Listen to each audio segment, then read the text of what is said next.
我会尽快得到陨落心炎，替你炼制出躯体的。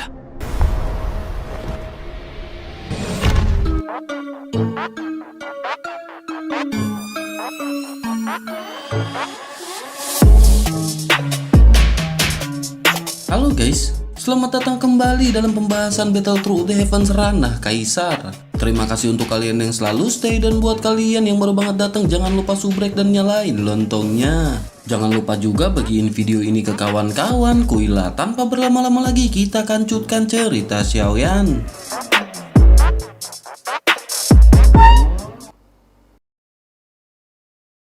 Cerita masih berkancut dengan bentrok antara Xiaoyan bersama dengan pemuda yang berada di sana. Pemuda tersebut pun melihat Xiaoyan yang tetap tenang dan ia tidak bisa menahan emosi yang berada di dalam hatinya. Ia pun segera bertanya kepada Xiaoyan apakah ia baru di sini.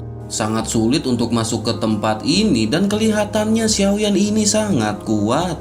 Pria tersebut menyadari bahwa Xiaoyan hanyalah kaisar bintang tahap awal biasa. Di matanya sosok Xiaoyan ini terlihat seperti semut yang tidak mengancam. Sementara itu Xiaoyan yang mendengar kata-kata pemuda tersebut ada sedikit ketidaknyamanan di mata Xiaoyan. Namun pada saat ini Xiaoyan tidak merasakan takut sedikit pun. Melihat pemuda sombong tersebut, darah di tubuh Xiaoyan pun pada saat ini mulai mendidih. Xiaoyan sudah tidak bertarung untuk waktu yang lama dan pada saat ini hati Xiaoyan langsung memicu keinginan untuk bertempur. Senyum aneh pun muncul di sudut mulut Xiaoyan ketika ia mengangguk. Pria muda itu pun tertawa dan berkata bahwa ia juga pernah menjadi sangat marah di masa-masa bintang satu awal. Oleh karena itu ia akan memperlihatkan Xiaoyan kekuatan jangka menengah dari seorang kaisar bintang satu. Xiaoyan pun tersenyum dan mengangkat bahu sebelum akhirnya merentangkan tangannya. Xiaoyan bertanya, sepertinya monumen ini mengatakan bahwa tempat ini dilarang untuk bertarung. Pemuda itu pun melirik ke arah Xiaoyan dan berkata, bukan di sini tempatnya, melainkan mereka akan berpindah ke tempat ujian. Pemuda itu pun segera bergegas dan memerintahkan Xiaoyan untuk ikut dengan dirinya. Tubuh api Xiaoyan pada saat ini sebanding dengan tubuh seorang kaisar biasa. Seketika Xiaoyan pun menyusul pemuda tersebut. Pemuda itu pun melontarkan keterkejutan di matanya dan wajahnya seketika menjadi dingin. Singkat cerita, kedua belah pihak telah mendarat dan datang ke tengah lapangan kompetisi. Tekanan tiba-tiba datang dari langit sehingga udara di sekitarnya tampak terkuras, membuat sulit bernafas. Keduanya pun telah bersiap di posisi masing-masing untuk saling bertempur. Sementara itu di sisi lain, Xiong Yuan pun menemukan bahwa Xiaoyan tidak lagi bersamanya. Namun pada saat ini nafas Xiaoyan masih tidak dapat lepas dari pengejaran Xiong Yuan. Xiong Yan pun seketika menyadari bahwa Xiaoyan saat ini berada di tempat ujian dan bertanya bagaimana Xiaoyan menuju ke tempat itu. Xiong Yuan takut akan kecelakaan yang terjadi kepada Xiaoyan hingga akhirnya ia pun segera terbang menuju ke tempat ujian. Kembali ke pertempuran di mana pada saat ini Xiaoyan berteriak mengeluarkan tubuh kaisarian. Tubuh Xiaoyan tiba-tiba membengkak menjadi raksasa yang dikelilingi oleh naga api yang tak terhitung jumlahnya. Di sisi lain, Wu Yong juga tidak ketinggalan ketika ia mengeluarkan tubuhnya sendiri dari kaisar.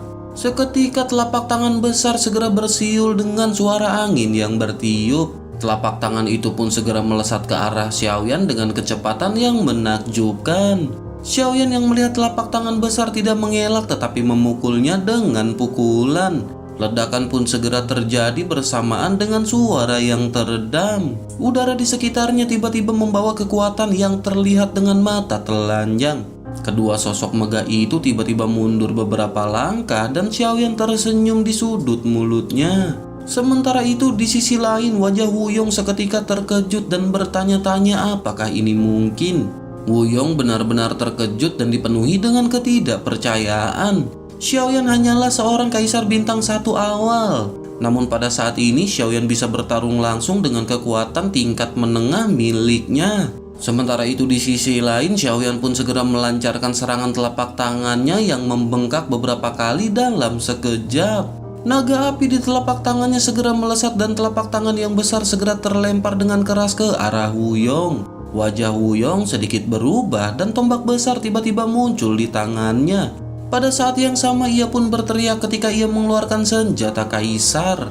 Bayangan senjata besar segera melintas dan dua energi segera saling menghantam. Setelah benturan, serangan Xiaoyan pun runtuh dan wajah Wuyong tiba-tiba menjadi bangga. Setelah mematahkan serangan Xiaoyan, ia langsung mengayunkan tombak yang berada di tangannya. Bersamaan dengan itu, tiba-tiba sebuah pedang warna-warni besar muncul di depan Xiaoyan. Benturan di antara kedua senjata pun segera terjadi dengan suara hantaman keras dan sosok Wuyong tiba-tiba terguncang dan mundur. Ia pun segera menatap dingin ke arah senjata yang tiba-tiba muncul di tangan Xiaoyan. Bersamaan dengan itu, sebuah teriakan keras yang memerintahkan mereka berhenti terdengar di kejauhan. Wuyong tidak bisa menahan gemetar setelah menyadari bahwa itu adalah suara Xiong Yuan. Di sisi lain, Xiong Yuan pun segera bertanya kepada Wuyong apa yang ia lakukan. Wuyong melihat wajah Xiong Yuan yang dipenuhi dengan amarah dan segera menundukkan kelapanya. Kekuatannya jika dibandingkan dengan Xiong Yuan masih sangat jauh dan ia takut untuk bergerak. Di sisi lain, Xiaoyan pun segera tersenyum sebelum akhirnya berkata kepada Xiong Yuan. Ia berkata saudara ini baru saja memberikan pelajaran dan tidak menyakiti Xiaoyan. Oleh karena itu, tolong jangan salahkan dirinya. Mendengar kata-kata Xiaoyan, Wuyong pun tiba-tiba tersipu. Ia tidak menyangka bahwa Xiaoyan akan memohon kepada Xiong Yuan pada akhirnya. Sementara itu, Xiong Yuan segera berkata kepada Xiaoyan bahwa Xiaoyan tidak seharusnya berbicara dengan baik untuknya. Ia sangat mengetahui dengan jelas tentang karakter dari orang ini. Setelah itu, Xiong Yuan pun segera menatap ke arah Wuyong yang menundukkan kelapanya. Ia dengan marah bertanya apakah Wuyong tahu bahwa Xiaoyan ini berasal dari kelompok etnis Xiao. Wuyong tiba-tiba bergidik dan terkejut setelah mendengar kata-kata tersebut. Bahkan leluhurnya pun tidak berani menyinggung orang-orang dari Xiao. Jika Xiaoyan benar-benar menyalahkannya, maka ia khawatir bahkan Kaisar Ming tidak akan dapat menahannya. Melihat Wuyong yang terdiam, Xiong Yuan segera berkata, untung saja kakak Xiaoyan tidak menyalahkannya. Jika tidak, Wuyong tidak akan bisa berdiri di sini dan berbicara dengan Xiong Yuan. Namun meskipun begitu, Wuyong harus tetap dihukum dan pergi ke Yaogui dan dihukum selama 1 tahun. Menanggapi hal itu, Wuyong pun tidak berani berbicara dan hanya bisa mengangguk. Sementara itu, Xiaoyan menggelengkan kelapanya dan berkata bahwa kakak Xiong Yuan bisa melupakan permasalahan ini. Oleh karena itu, kakak Xiong Yuan tidak perlu menghukum kakak ini. Xiong Yuan pun melirik Wuyong yang menarik kelapanya dan menghela nafas sebelum akhirnya membiarkan Wuyong pergi sendiri. Xiong Yuan tidak menyangka bahwa hal ini akan terjadi setelah ia pergi sebentar. Jika Xiaoyan pada saat ini terluka, bagaimana ia bisa menjelaskannya kepada Kaisar Xiao? Xiong Yuan pun segera bertanya apakah kakak Xiaoyan baik-baik saja. Karena ini adalah tempat ujian, maka ia akan membawa kakak Xiaoyan ke istana Douji dan ruang promosi. Kali ini ia tidak berani meninggalkan Xiaoyan pergi sendirian. Banyak orang-orang yang sombong di lembah ini, ditambah lagi dengan nafas awal Kaisar Xiaoyan. Secara alami hal itu pasti akan menyebabkan banyak permasalahan. Singkat cerita, mereka pun pergi ke tempat-tempat indah yang berada di lembah hingga akhirnya hari pun telah larut malam. Ini adalah hari pertama Xiaoyan datang di benua Kaisar. Hari ini juga memberi kerinduan lain yang tidak Xiaoyan miliki selama bertahun-tahun, yaitu untuk meningkatkan kekuatannya sesegera mungkin. Di sebuah ruangan, Xiaoyan pun berbaring dengan pikirannya yang mengawang-awang. Di tengah pemikiran tersebut, Xiaoyan pun mendengar suara yang menanyakan apa yang Xiaoyan pikirkan. Suara ini pun membuat Xiaoyan terkejut dan seketika ia menyadari bukankah ini adalah suara dari Xiong Yuan. Xiaoyan pun menghela nafas dan berkata apalagi yang bisa ia pikirkan.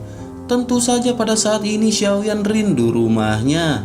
Xiaoyan pun segera bertanya apakah kakak Xiong Yuan mengatakan bahwa ia tidak ingin pulang. Xiong Yuan pun hanya tersenyum sedikit sebelum akhirnya menggelengkan kelapanya. Ia berkata bahwa ia tidak ingin rumah karena ia tidak punya rumah. Ini adalah rumahnya dan semua orang di sini adalah anggota keluarganya. Setelah itu, Xiaoyan pun segera memberitahu kepada Xiaoyan bahwa ketika ia datang ke sini maka ia tidak akan bisa kembali berperang di benua Doqi. Xiaoyan tiba-tiba melompat dari tanah ketika ia mendengar hal ini. Xiaoyan berteriak kaget ketika ia bertanya apakah Xiaoyan tidak bisa kembali. Xiong Yuan pun memandang ke arah Xiaoyan dengan ekspresi terjekut dan hanya tersenyum sedikit. Setelah itu ia segera berkata faktanya ini tidak sepenuhnya mustahil. Namun sejauh ini tidak ada yang bisa melakukan hal tersebut. Setelah mendengar hal ini, Xiaoyan pun menghela nafas lega dan berpikir setidaknya masih ada jalan untuk ia capai. Xiaoyan pun segera bertanya bahwa ia ingin tahu metode apa yang bisa digunakan untuk mencapai hal tersebut. Xiong Yuan pun tersenyum dan berkata sebenarnya metode ini sangat sederhana. Metode itu dapat dilakukan dengan melampaui kaisar. Setelah itu semuanya benar-benar akan mudah untuk dikatakan. Namun hingga saat ini hanya satu orang yang melampaui kaisar selama ribuan tahun dan menciptakan ruang ini. Mendengar hal itu, Xiaoyan pun merasa lemah dan berkata ini sudah berakhir. Xiaoyan mengetahui hal tersebut dari informasi yang diberikan oleh Kaisar Ming. Xiaoyan sendiri menyadari betapa sulitnya melampaui tingkat Dodi. Bagaimana mungkin dapat melampaui kaisar dalam waktu yang singkat? Setidaknya dibutuhkan 1000 tahun untuk sebuah bintang untuk naik menjadi 2 bintang. Xiaoyan pun menghitung lamanya waktu dan bertanya-tanya berapa lama untuk naik ke Jiuxing. Belum lagi melampaui kaisar, dan pada saatnya itu tiba Xiaoyan khawatir kerabatnya sudah tidak ada lagi. Memikirkan hal ini, Xiaoyan pun merasa sangat sedih dan diam dan berpikir bahwa ia mungkin tidak akan pernah melihat kerabatnya lagi. Setelah berpikir sejenak, Xiaoyan pun akhirnya perlahan pulih dan menghela nafas. Selama beberapa dekade terakhir, Xiaoyan telah mengalami keputusasaan yang tak terhitung jumlahnya. Selangkah demi selangkah secara alami membentuk karakter yang kuat dari Xiaoyan. Sementara itu, Xiong Yuan pun menyaksikan Xiaoyan yang memulihkan kepercayaan dirinya dari kesuraman. Xiong Yuan pun tidak lanjut membicarakan hal itu dan menemani Xiaoyan sambil menceritakan semua hal yang berada di sana. Setelah mengobrol dengan Xiong Yuan selama 1 malam, Xiaoyan pun mendapat banyak pengetahuan. Dikatakan bahwa tidak ada yang melewati benua ini dan banyak keluarga tirani bersembunyi di mana-mana. Oleh karena itu setiap bagian dari benua ini dipenuhi dengan bahaya. Sementara itu bahkan profesi alkemis menjadi tidak menentu di benua kaisar. Tingkat eliksir telah menjadi terbatas dan ramuan benar-benar terlalu misterius. Selain itu ada 3 keajaiban di benua ini dan itu adalah 3 jenis objek. Objek ini disebut dengan 1 pil langit yang aneh, 2 hantu aneh, dan 3 segel aneh. 3 keajaiban ini adalah hal yang diimpikan semua orang. Hal itu dikarenakan 3 keajaiban ini memang sedikit dan jarang. Singkat cerita, hari pun berlalu dan Xiaoyan telah turun bersama dengan Xiong Yuan pagi-pagi sekali. Setiap pagi semua murid dari lembah Tianming akan pergi ke alun-alun untuk saling belajar. Di alun-alun mereka dapat memilih lawan dengan kekuatan yang sebanding untuk belajar dan mendapatkan lebih banyak pengalaman tempur. Di alun-alun yang luas ini keterampilan bertarung yang penuh dengan warna dilepaskan satu demi satu. Suara pertempuran pun meletus di alun-alun dan bergema di langit.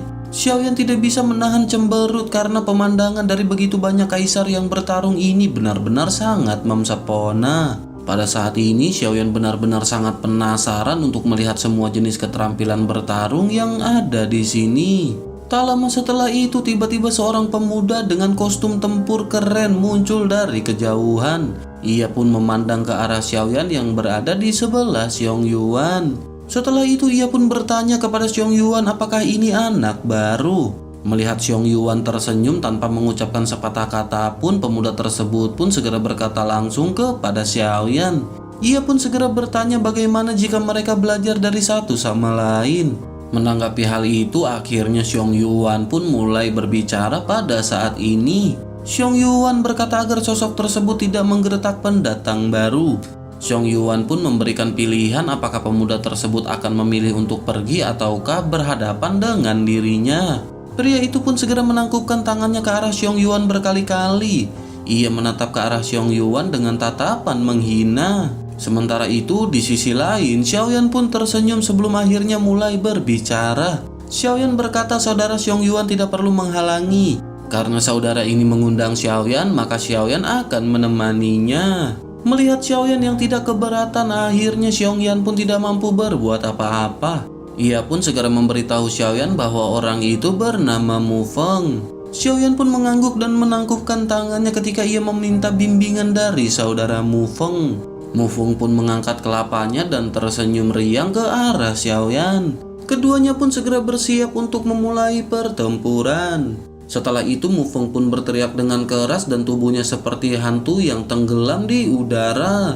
Sementara itu Xiaoyan berdiri diam dan menyebarkan kekuatan jiwanya. Xiaoyan menyadari Mufeng ini seperti Wuyong yang juga berada di Kaisar Bintang Tengah.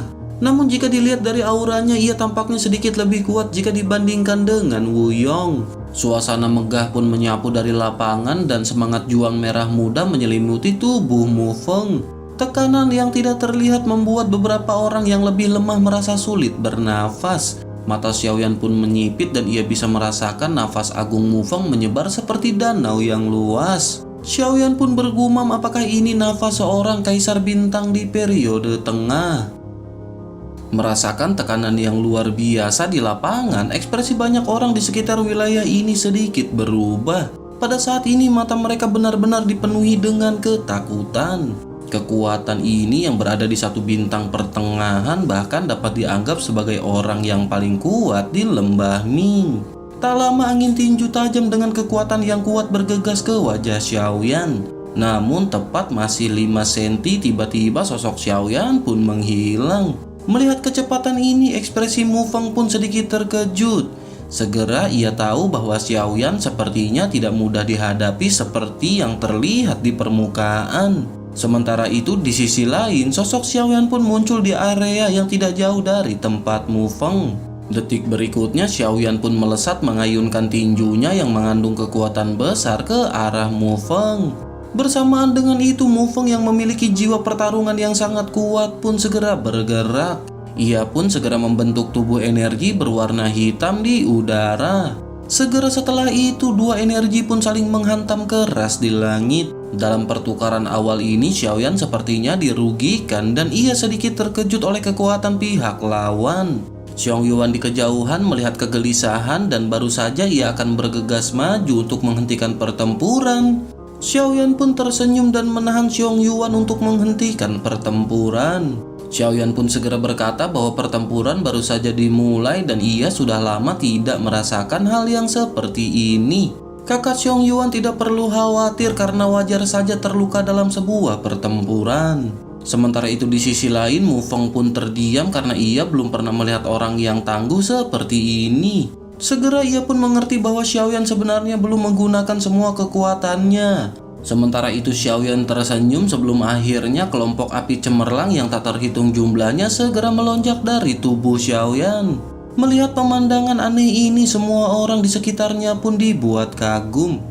Di benua ini hanya alkemis yang memiliki kemampuan untuk memadatkan api asli. Hal ini membuat para murid yang menyaksikan pertempuran di alun-alun sangat terkejut. Mereka bahkan tidak mengetahui bahwa api ini adalah api abadi yang menyebar di benua. Mereka pun bertanya-tanya apakah sosok Xiaoyan ini adalah seorang alkemis. Keberadaan dari seorang alkemis masih sangat langka di benua ini. Selain itu, status dari masing-masing alkemis juga sangat menonjol dan tidak ada yang mau memprovokasi seorang alkemis. Sementara itu, sejak Xiaoyan memperoleh warisan dari Kaisar kuno Toshi, sekarang teratai api fusi tidak perlu dibakar. Meskipun Xiaoyan sangat tidak ingin mengungkapkan bahwa ia memiliki api yang berbeda, namun sulit untuk mengalahkan Mufeng jika ia tidak menggunakan api yang berbeda. Di sisi lain, Mufeng juga merasa bahwa kekuatan Xiaoyan telah berubah secara drastis dalam sekejap. Pada saat ini, Mufeng benar-benar tidak berani mengabaikan kekuatan Xiaoyan. Akhirnya Mufeng pun mengeluarkan teknik kekuatan melawan Kaisar. Ini adalah teknik pembunuh Mufeng dan seketika tubuh Mufeng pun perlahan muncul menjadi emas pucat dan kekuatannya melonjak. Sementara itu Xiaoyan yang sudah menjadi tubuh api di udara juga menggunakan tubuh kaisarnya dan bentrokan keras segera terjadi. Suara yang memekakan telinga segera bergema di lembah Tianming dengan awan jamur besar yang naik. Gelombang energi berputar-putar dan asap tebal menutupi sosok Xiaoyan dan Mufeng. Tak lama asap pun berangsur-angsur menghilang dan dua sosok perlahan terungkap. Pakaian Mufeng pada saat ini telah terbakar setelah kontak dengan Xiaoyan. Sementara itu di sisi lain Xiaoyan tampak lebih baik. Hasil ini jauh melebihi harapan semua orang yang berada di sana. Meskipun Mufeng memiliki kualifikasi yang biasa, namun ia memiliki ribuan tahun pelatihan dan ia sangat rajin dalam prakteknya. Ia juga merupakan salah satu yang terbaik di tengah rata-rata kaisar 1 bintang. Bahkan ia pernah bertarung imbang dengan seorang pria di kaisar bintang 1 puncak. Namun meskipun begitu, mereka semua tidak mengetahui bahwa Xiaoyan adalah tubuh api yang berbeda. Setelah pertempuran tersebut, keduanya pun akhirnya berpegangan tangan secara relatif. Mufeng segera berkata bahwa kekuatan saudara Xiaoyan benar-benar luar binasa. Ia tidak tahu kelompok api apa yang tiba-tiba muncul dari saudara Xiaoyan. Mufeng pun bergumam di dalam hatinya bahwa orang ini benar-benar terlalu aneh. Jika Xiaoyan mengerahkan semua kekuatan penuhnya sekarang, maka ia khawatir ia akan mematahkan satu tangannya. Oleh karena itu, sepertinya akan lebih baik menjauh dari bocah ini di kemudian hari. Sementara itu, di sisi lain Xiaoyan hanya tersenyum dan berkata bahwa ini adalah senjata umum dan bukan apa-apa. Xiaoyan pun lanjut berkata karena pertempurannya sudah berakhir, oleh karena itu maka Xiaoyan harus pergi. Setelah mengucapkan perkataan tersebut, Xiaoyan pun segera pergi diikuti dengan Xiong Yuan. Tak lama setelah itu, di suatu tempat terdengar tepuk tangan yang meriah dan Xiaoyan pun terdiam. Setelah itu Xiaoyan pun menoleh ke atas panggung dan matanya dipenuhi dengan kegembiraan. Xiaoyan pun berlutut dan berkata Xiaoyan menemui leluhur. Ketika lutut Xiaoyan akan menyentuh tanah, ia pun segera dihentikan oleh tangan yang kuat. Seorang lelaki tua pun langsung muncul di hadapan Xiaoyan. Sosok tersebut segera berkata ia tidak menyangka bahwa keluarga Xiao akan masih memiliki seorang kaisar dan Xiaoyan adalah satu-satunya dalam 1000 tahun terakhir. Oleh karena itu Xiaoyan tidak perlu terlalu sopan. Saat ini Xiaoyan harus kembali bersamanya menuju ke klan Xiao. Setelah itu pria tua tersebut pun segera memegang tangan Xiaoyan dan berniat untuk pergi. Baru saja ia melangkah, tiba-tiba Kaisar Ming pun datang di belakang Xiaoyan. Kaisar Ming berkata bahwa Xiaoyan dijemput oleh dirinya. Meskipun itu adalah keturunannya dari keluarga Xiao, ia berniat untuk membawanya sebagai muridnya. Kaisar Ming berkata dengan tergesa-gesa dan ada sedikit nada ketidakpuasan. Mendengar perkataan dari Kaisar Ming, leluhur Xiaoyan yang bernama Xiaolong pun seketika menoleh. Ia pun segera berkata apa yang dikatakan oleh Kaisar Tianming. Xiaoyan berasal dari keluarga Xiao dan ia hanya memintanya untuk menjemputnya. Setelah itu Xiaolong pun segera mengajak Xiaoyan untuk segera pergi.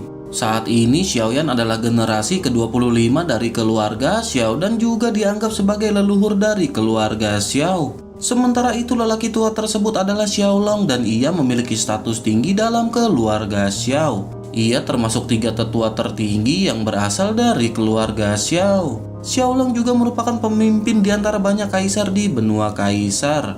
Selain itu, ia juga memiliki hubungan yang baik dengan Kaisar Ming. Namun demi keselamatan Xiaoyan, keluarga Xiao sengaja mengatur Xiaolong yang kuat untuk bertemu Xiaoyan. Namun ketika di tengah perjalanan, Xiaolong melihat seorang tetua yang sedang berjudi. Xiaolong yang memang kecanduan judi hingga akhirnya malah ikut terjun berjudi. Oleh karena itu Xiaolong pun akhirnya menugaskan Kaisar Ming untuk menjemput Xiaoyan. Sementara itu Kaisar Ming pun bergegas maju dan meletakkan tangannya di pundak Xiaolong. Ia pun segera tertawa dan berkata bagaimana jika Xiaoyan ini menjadi muridnya. Xiaolong pun merenung sejenak sebelum akhirnya berkata karena mereka adalah teman lama, maka ia akan memberinya wajah, tetapi Xiaoyan harus memutuskan sendiri. Xiaolong dan Kaisar Ming pun akhirnya memandang ke arah Xiaoyan yang berada di samping.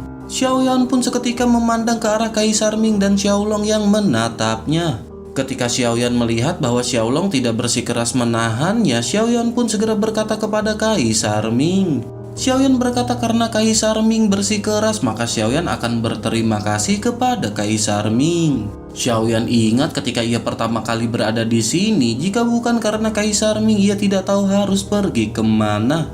Oleh karena itu Xiaoyan pun langsung setuju dengan tawaran dari Kaisar Ming.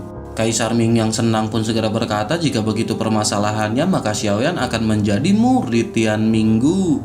Kaisar Ming benar-benar merasa lega karena sekarang Xiaoyan telah menjadi murid dari Tian Minggu dan ia juga seorang anggota dari keluarga Xiao.